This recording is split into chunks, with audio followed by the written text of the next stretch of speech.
네, 투자로 안녕하십니까. 주식공장장 TV입니다. 자, 시장 흐름, 양호하게 전개가 됐습니다만, 하락 종목 수도 만만치 않게 나오는 그런 모습인 것 같아요. 외국인 매도가 소폭 줄긴 했습니다만, 여전히 답보 상태를 보여주고 있고, 종목마다 편차가 굉장히 큰 것 같아요.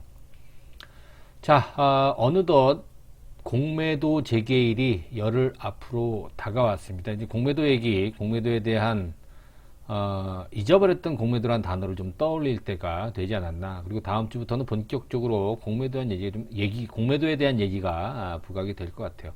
주가 빠질 때마다 공매도 얘기가 나올 것 같은데, 만약에 주가가 안 빠지면 그냥 묻힐 수 있겠죠. 그죠? 공매도. 전반적으로 보면 공매도가 재개된다 그래서 시장이 크게 출렁거릴 가능성은 크지 않다라고 보는 게 맞아요. 과거 2008년도인가요? 2008년도랑 또 2011년도, 그때도 공매도가 잠깐 중단됐다가 재개된 적이 있는데, 오히려 그때 주가가 더 올랐어요. 시장 흐름하고 비교해서, 견주해서 판단하는 게 더 나을 것 같아요. 지금 상황으로 본다면, 공매도가 재개된다고 해서 시장이 조정을 받는다. 이런 논리는 조금 안 맞는 것 같기도 합니다. 그런데, 종목마다 좀 편차가 있을 가능성이 있어요. 자, 공매도 우리가 그동안에 주식공장장 TV에서 다뤘던 종목군들 중에서 공매도에 가장 벌벌 떨 수밖에 없는 종목이 뭘까? 아마 카카가 되지 않을까 저는 이렇게 생각하고 있는데, 카카오는 내일 주말에 토요일날 다시 한번 다뤄서 특집으로 카카오 공매도에 대한 관계 얘기에 대해서 한번 다뤄보도록 하겠고요. 오늘은 하이브하고 또 NHN 넷마블, 스튜디오 드래곤, 카카오 게임즈, 또 하나기술까지. 하나기술은 공매도랑 상관이 없나요? 아무튼 이런 종목군들 공매도가 나와서 주가가 좀 하락할 가능성은 없느냐, 그 부분에 대해서 한번 오늘 공부해보는 시간을 좀 가져볼게요. 일단 여러분들한테 가장 강조해 드릴 말씀은 뭐냐면, 공매도가 재개된다 그래서 달라질 거 없습니다. 여러분들 그동안에 진행했던 그런 투자 방법을 그대로 유지를 하시면 돼요. 물론 시간이 갈수록 점차적으로 이제 우리가 대차 잔고라는 얘기를 많이 하잖아요. 그죠? 대차 잔고. 대차 잔고라고 하는 것은 여러분들 아시는 것처럼 여러분들이 주린이라는 그런 가정하에 잠깐만 설명해 드리면, 우리가 이제 주식을 사려고 하는데 내가 돈이 없어. 주식만 있어. 그때 어떡하죠? 그렇죠. 주식을 담보로 빌리죠, 돈을. 그죠? 혹은 신용거래를 하죠. 반대로 뒤집어 얘기해서, 이 특정 주식이 계속 떨어질 것 같아. 그래서, 공매도를 치고 싶어. 그럴 때 어떡하죠? 개인들은 그동안에 공매도를 하는 비중이 좀 워낙 없었기 때문에. 예를 들어서 설명해드리면, 그죠? 증권사에다가, 어떤 그 담보를 제공하고 주식을 빌리는 거예요. 얼마 동안 이자 얼마 주고 그 주식, 빌린 주식을 매도를 하는 겁니다. 근데 그 매도를 한 이후부터 그 주식이 빠지면, 하락을 하게 되면, 하락한 이후에 내가 그 주식을 돈을 주고 사서, 돈이 있잖아요. 매도한 자금이 있잖아요. 그 자금을 가지고 그 주식을 다시 사서, 내가 판 가격보다 싸게 사겠죠. 그렇죠? 사서 그 주식을 갚아 버리면 되는 거예요. 그러면 나는 뭐가 남아요? 차익이 남죠. 이게 바로 공매도의 개념인데, 공매도를 하기 위해서는, 그렇죠, 주식을 빌려와서 대기를 해야 돼요. 내 계좌에다가 예를 들어서 하이브 100주를 갖다가 이렇게 딱 싸놔요. 이걸 뭐라 그래요? 우리가 대차 잔고라고 얘기를 합니다. 아직 공매도를 실행하진 않았지만 잠재 공매도가 나올 수 있는 그런 물량을 우리가 대차 잔고라고 하는데요. 이 대차 잔고가 최근 늘어나고 있다라는 점. 그러면 5월 3일, 앞으로 열흘 이후에 공매도가 재개되는 시점을 겨냥한 그런 공매도를 타겟으로 하는 그런 어떠한 대차 잔고가 아닐까 추정을 해볼 수 있죠. 그 얘기까지 오늘 종목과 함께 분석을 해보면서 공매도 가능성이 얼마나 있는지에 대해서 한번 분석해보는 시간 가져볼까 합니다. 자, 현대투자 유료 문자 회원 안내 좀 읽어보시고요. 필요하신 분들은 뒤에 가서 좀 자세히 설명을 드릴 테니까 놓치지 마시기 바라겠습니다. 자, 오늘 중심으로 말씀드릴 종목이 이제 하이브죠. 자, 하이브는 이틀 동안 아주 센 시세는 아닙니다만 최근 들어서면서 이제 조정이 좀 마무리가 되면서, 우리가 사실 좀 뭐라 그래요, 그동안에 좀 겁이 났잖아요. 왜? 그렇죠. 잠재 매물이 의무 보유 물량, 그죠? 보호 예수 물량, 또 의무 보유 확약 물량, 그다음에 뭐 상환 전환 우선주 이런 것들이 이제 풀리잖아요. 본격적으로 뭐 2천만 주가 풀리니 뭐 200만 주가 풀리니. 그런데 막상 뚜껑을 열어보니까 아직까지는 그닥 물량이 출회가 되지 않고 있는 상황인 것 같아요. 자, 그러면 그런 부분과 연계해서 5월 3일 날 공매도가 재개가 된다면 하이브도 관련된 물량이 나올 수 있지 않을까요? 그죠? 여러분도 어떻게 생각하십니까? 사실 공매도라고 하는 것은 뭐냐면 누가 타겟이 됩니까? 많이 오른 종목군들. 그리고 너무 오버해서 목표가보다 훨씬 더 많이 오른 종목. 그죠? 그리고 밸류에이션이 너무 높은 종목. 이런 종목군들이 타겟이 되거든요. 보통은. 하이브는 글쎄요, 뭐 안 오른 종목은 아닙니다만 과거 상장 당시보다도 아직은 좀 덜 올랐고요. 그렇죠? 하이브의 어떤 성장성 이런 부분을 고려해 보면 글쎄요, 공매도가 안 나올 수는 없겠지만 그렇게 크게 우리가 좀 걱정할 그런 상황은 아니지 않느냐 또 이렇게 분석이 되는데요. 자, 과거 데이터긴 합니다만 공매도, 그러니까 대차 잔고를 얘기하는 겁니다. 공매도 굉장히 많이 줄어들었네요. 그죠? 과거에 1년 전이죠. 그때는 막 68조, 70조, 60조. 근데 작년 3월 16일부터 공매도가 금지가 됐죠. 그때가 약 대차 잔고가 60조 정도 됐나 봐요. 그다음 계속 줄어들었죠. 줄어들다가 작년 연말을 기점으로 해서 46조를 바닥으로 다시 50조까지 올라와 있는 그러한 상황인 것 같습니다. 조금 줄어들긴 했어요. 최근에는 이제 3월, 4월 되면서 지금 현재 연초에 지금 얼마예요? 40조, 50조, 그죠? 40조 정도 초반에 지금 현재 약 50조, 49조, 요 정도 대차 잔고가 지금 있는 걸로 지금 추정이 됩니다. 그렇게 본다면 줄긴 했습니다만 다시 증가하는 것도 한번 우리가 또 생각을 해볼 수 있죠. 자, 뭐 이게 가정인데요. 아무튼 공매도 대기 물량 대차 잔고가 많이 줄었다가 최근 연초 대비해서는 조금 오른 것 같아요. 이게 아무래도 1년이 아니라 이제 5월로 또 이제 뭐 제한 이제 코스피 200, 코스닥 150으로 제한된 거긴 합니다만 재개가 된다라는 그런 부분이 심리적으로 조금 영향을 좀 끼치는 것 같아요.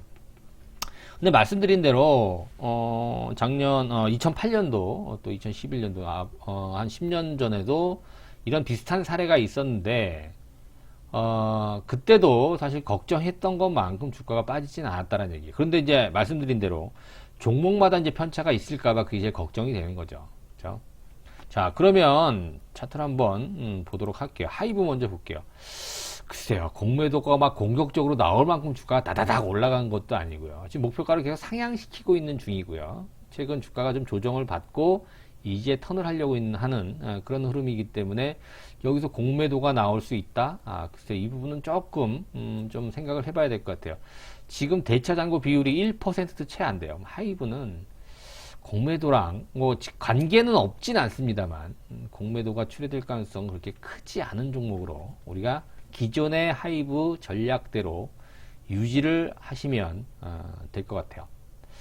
일단 공매도가 나올 만한 종목이 넷마블 같은 경우에는 좀 있을 수 있네요. 그죠? 네, 넷마블도 지금 대차 잔고를 보니까 약 5% 정도 돼요. 제법 많아요. 그죠? 하이브가 1%도 안 되는데 5%가 되면 적진 않습니다만 얘는 주가가 오른 게 없어요. 최근 또 주가가 오르다가 한 2, 3일 정도 조정을 받았잖아요. 그죠? 넷마블 역시도 많아 보이지 않고 카카오 게임즈도 볼까요? 카카오 게임즈도 오늘 좀 올랐네요. 그죠? 2.3% 정도 올라서 추세를 지켜내는 모습인데 대차 잔고가 약 4.5% 정도 돼요. 뭐 적다면 적다라고 볼 수 있고 또 많으면 많다라고 볼 수 있지만 여기서 만약에 5월달 이후로 카카오 게임즈가 더 주가가 이제 6만 원에서 또 뭐 6만 5천 원 이렇게 주가가 올라가면 공매도의 타겟은 분명히 될 수는 있는 그런 상황이긴 합니다만 아직까지 그것 때문에 걱정해서 주가를 못 올리지는 않을 것 같아요. NHN도 점차적으로 주가가 올라가고 있는 그런 모습이긴 합니다. 대차 잔고 비율이 뭐 1.5%밖에 안 되니까 얘도 뭐 가능성은 없는데요. 중요한 건 뭐냐면 주가가 바닥권에서 공매도를 칠 이유는 없죠. 뭐 NHN이 망한다라고 한다면 모르겠지만 보세요. 여기서부터 주가가 더 떨어진다라고 예상하기 때문에 주식을 빌려다 파는 거거든요. 그래서 저렴한 가격에 다시 사서 갚는 거고 하락분에 대한 시대 차익을 먹는 게 바로 공매도죠. 근데 공매도를 이번에 또 제도가 조금 개선이 되면서 개인들도 할 수 있다 그래요. 그죠? 예전에는 개인들이 거의 불가능할 정도로. 그러니까 여러분들께 이해하기 쉽게 이렇게 말씀드릴게요. 한국증권금융이라고 하는 중개 기관이 중간에 있고요. 양쪽에 증권회사가 있어요. 근데 이제 주식만 갖고 있는데 주식을 또 돈을 빌려서 더 사고 싶은 사람이 분명히 있을 거 아니에요. 그죠? 그 사람이 담보를 제공하고 증권사에다 신용 융자를 받아서 주식을 사죠. 그럼 이제 증권사에서는 융자 대금을 받고 담보 주식을 제공해서 이제 그 증권금융이 가운데 낀 거예요. 반대로 오른쪽에 보시면 저 주식이 떨어질 것 같아. 근데 내가 저 주식을 안 가지고 있어. 그러면 주식을 빌려다가 팔 수 있거든. 이게 바로 공매도인데 그 주식을 빌려 놓은 계좌 잔고가 대차 잔고가 되는 거죠. 비슷한 개념으로 여러분들이 이해를 하시면 될 것 같고 이번에는 기울어진 운동장이 되지 않을 거다 이렇게 얘기를 하는데 아직까지는 개인들이 하기에는 좀 쉽지 않을 것 같아요. 뭐 관심 있으신 분들은 한번 공매도를 고려해 보는 것도 나쁘진 않을 것 같습니다. 근데 여러분들 예를 들어서 공매도를 한다라고 치면 많이 떨어진 주식을 공매도 칠 것 같아요? 아니면 많이 오른 주식을 공매도 칠 것 같아요? 뭐 상식적으로 여러분들 이해하시면 될 것 같습니다. 일단 빅히트 같은 경우는 유상증자 내용을 여러분들 좀 알고 계셔야 될 것 같고요. 그죠? 지금 신주 상장일이 있고 청약 예정일 또 청약 대금 납부일까지 여러분들이 좀 알고 계셔야 돼요. 오랜만에 우리 회원님 한 분이 또 회원 기간이 작년도에 끝나셨는지 좀 꽤 됐는데 다시 또 재가입을 하셨어요. 그동안에 혼자 하시다가 그런데 그분이 90주 갖고 계신다 그래서 나는 이제 유상증자를 못 받는구나라고 알고 계시더라고요. 아니에요. 제가 100주 이상이라고 말씀드린 건 뭐냐면 간단하게 계산하기 쉽게 100주당 6주라고 보시면 되는 거죠. 90주면 어떻게 되는 거예요? 한 5주 정도 나오겠죠. 80주면 4주 정도 나오는 거. 이런 식으로 여러분들이 6% 정도 내가 가지고 있는 물량의 6%를 받는다라고 보시면 돼요. 근데 10주 있으면 어떻게 돼요? 여러분들 10주 있으면 0.6주 못 받잖아요. 그죠? 그러니까 못 받는 거예요. 10주 있는 사람들 같은 게. 20주는 한 주 나올 수 있나요? 20주는. 그죠? 그런 식으로 여러분들이 퍼센테이지를 계산하면 되는 거니까 내가 지금 20주 갖고 있다 하면 한 주. 10주 갖고 있다? 그럼 나는 못 받는다. 이런 식으로 6%를 여러분들이 계산하시면 될 것 같고요. 지금은 1차 발행가가 20만 원이다 이런 말씀 계속 드렸었죠. 2차 발행은 아마 5월 말에 확정이 돼서 두 개를 비교해서 낮은 가격으로 아마 유상증자 대금을 여러분들이 입금을 하시면 될 거예요. 자세한 건 증권사에다가 물어보시는 게 더 빠를 수 있습니다. 보호예수 물량 2189만 5415주 이게 나온다고 하니 겁이 안 나는 사람이 누가 있습니까? 그죠? 방시혁 대표가 바로 팔겠어요? 1200만 주를? BTS 멤버들이 47만 주를 팔까요? 넷마블 대주주가 700만 주를 팔까요? 웰블링크는 팔 수 있다 그랬죠. 상환전환 우선. 얘네들은 또 있어요. 이번에 88만 주 정도가 보호예수가 풀렸는데 이거 말고도 또 있어요. 앞으로도 풀릴 가능성이 또 있는, 아직은 제한되어 있지만. 그 다음에 기관 투자자들도 지금 100% 수익이 났기 때문에 100만 주가량의 이 의무보유 확약 물량 6개월치 이 부분은 언제든지 나올 수 있다. 그래서 지금 주가가 급하게 안 올리고 야금야금 올릴 가능성이 있다. 이런 말씀까지 제가 말씀을 드린 것 같아요. 또 5월달이면 MSCI 한국 지수에 이 종목이 편입이 될 가능성이 높다 이런 말씀 드렸었잖아요. 호재거리, 호재성 이슈가 굉장히 많아요. 하이브 같은 경우에는. 그래서 앞으로 주가가 더 오르면 공매도의 타격이 분명히 될 수는 있지만 지금 위치에서는 공매도를 걱정할 때는 아니지 않느냐. 그죠? NHN도 바닥권이다 말씀드렸고요. 카카오게임도 여기서 더 올라야지만 공매도 물량이 나올 가능성이 있어요. 넷마블도 바닥권에서 이제 오르려고 하는 거기 때문에. 그죠? 자, 스튜디오 드래곤하고 하나기술까지 한번 차트를 살펴볼게요. 자, 스튜디오 드래곤도 오른 게 별로 없습니다. 물론 작년도 연말에 좀 올랐잖아요. 근데 주가가 사실상 별로 오른 게 없고, 스튜디오 드래곤은 뭐예요? 그렇죠. 아직 한한령 해제라는 이슈가 남아있어요.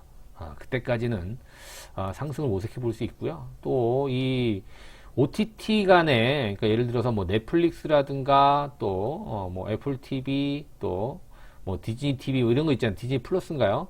이런 OTT 업체들 간의 경쟁이 굉장히 심화되고 있어요, 지금. 그렇죠? 심화되고 있다는 얘기 뭐예요? 넷플릭스가 그동안 한참 잘 나가다가 작년까지 갑자기 처음 신규 가입자가 확 줄어들어요. 이게 뭐예요? 그렇죠. 뭐 이제 디즈니 쪽으로도 가고 애플 쪽으로도 가고 이게 경쟁이 심하다 보니까 넷플릭스가 이렇게 되는 건데 스튜디오 드래곤 같은 경우 어때요? 제작사들 같은 경우에는 그래요. 공급할 수 있는 어떤 공급처들이 굉장히 많아요. 그렇죠? 그러면 수요가 더 늘어날 가능성도 있고 독점으로 할 수도 있고요. 그렇죠? 오히려 좀 더 잘된 일이 아닌가 생각이 돼요. 그리고 스튜디오 드래곤은 실적 부분도 상당 부분 올해 또 굉장히 좋아질 가능성이 있는 모습이라고 본다면 공매도를 걱정하는 게 아니라 지금 조정을 걱정해야 되는데 글쎄요, 완전히 돌아선 그런 어떤 모습 속에서 생각보다 주가가 좀 많이 빠져요. 그쵸? 어제는 좀 지켜야 되는 모습인데 오늘은 반등에 또 성공하지 못하는 모습. 제가 볼 때는 다음 주에는 돌아설 수 있지 않을까, 이렇게 분석이 되네요. 스튜디오 드래곤은 글쎄요, 뭐 바로 V자 반등이 나올 수 있을지는 더 지켜봐야 됩니다만 10만원 전후에서는 스튜디오 드래곤은 매수 관점으로 접근하시는 것이 필요하겠다. 자, 하나기술 볼게요. 하나기술 3.5% 정도 올랐네요. 뭐 이 주식은 시장하고 크게 상관없고요. 얘도 시가총액을 보면 얘는 뭐 큰 어떤 공매도 체계하고는 관계가 없는 그런 2차전지 장비 업체죠. 추세가 굉장히 좋고요. 기대를 많이 하는 그런 종목 중에 하나입니다. 글쎄요, 얼마에 사는 게 좋을까요? 그런 부분에 대해서 말씀드리기 좀 어려울 것 같고요. 최근 주가 관리하는 모습을 보게 되면 목표치는 더 높아질 것 같아요. 굉장히 양호하게 주가 흐름이 이어지고 있는 모습이기 때문에 좀 더 긍정적인 전망이 가능합니다. 자, 우리 종목군들은 크게 부담이 없는 그런 선에서 공매도를 맞이해야 될 것 같아요. 자, 카카오 내일 오전에 또 영상 올려드리기로 하고요. 카카오가 가장 그래도 많이 올랐기 때문에 공매도에 타겟이 될 확률이 높은데 과연 어떨지 한번 관심 있으신 분들은 또 내일 오전에 또 영상 또 지켜보시면 될 것 같습니다. 자, 현대투자 문자 회원, 뭐 하이브라든가 기타 종목군들 가지고 계신 분들 혼자서 하기 어려워요. 앞서도 말씀드렸습니다만 그만 5, 6개월 정도 혼자 하시다가 다시 또 가입을 하신 회원님 얘기를 들어보니까 잘 안 된다고 그래요. 뭐 이 방송을 들으시면서 유튜브 방송을 보시면서도 뭐 하이브를 사긴 했는데 매도 타임, 매수 타임 이런 게 한번 팔고 어쩌고 이렇게 하는 게 쉽지 않다 이런 말씀을 하시더라고요. 아무튼 다시 들어오신 거 환영하고요. 제가 월요일날 전화 드릴 겁니다. 한번 통화를 하시면 될 것 같고요. 그리고 새로 가입 원하시는 분들, 현대투자 문자 회원 나도 한번 해보고 싶다 하시는 분들은 계좌번호로 3개월, 6개월, 12개월이 있습니다. 입금하신 다음에 전화번호로 입금자 성함 남겨주시면 되고요. 처음에는 이제 3개월 먼저 해보시겠다 하시는데 한 달 내로 나는 그럼 차익 내고 6개월 연장하고 싶다, 뭐 1년을 연장하고 싶다, 한 달 내에는 가능해요, 여러분들. 그러니까 처음에 이제 150만 원 하셨다가 한 달 동안 해보니까 괜찮아, 난 도움이 되는 것 같아, 그러면 그때 100만 원만 더 추가로 하시면 6개월이 됩니다. 그 이후에는 안 돼요. 그 부분 참고하시면 될 것 같습니다. 자, 주말이에요, 여러분들. 편히 잘 쉬시고요. 다음 주에 다시 찾아뵙도록 하겠습니다. 자, 구독하기, 좋아요 함께 부탁드립니다. 고맙습니다.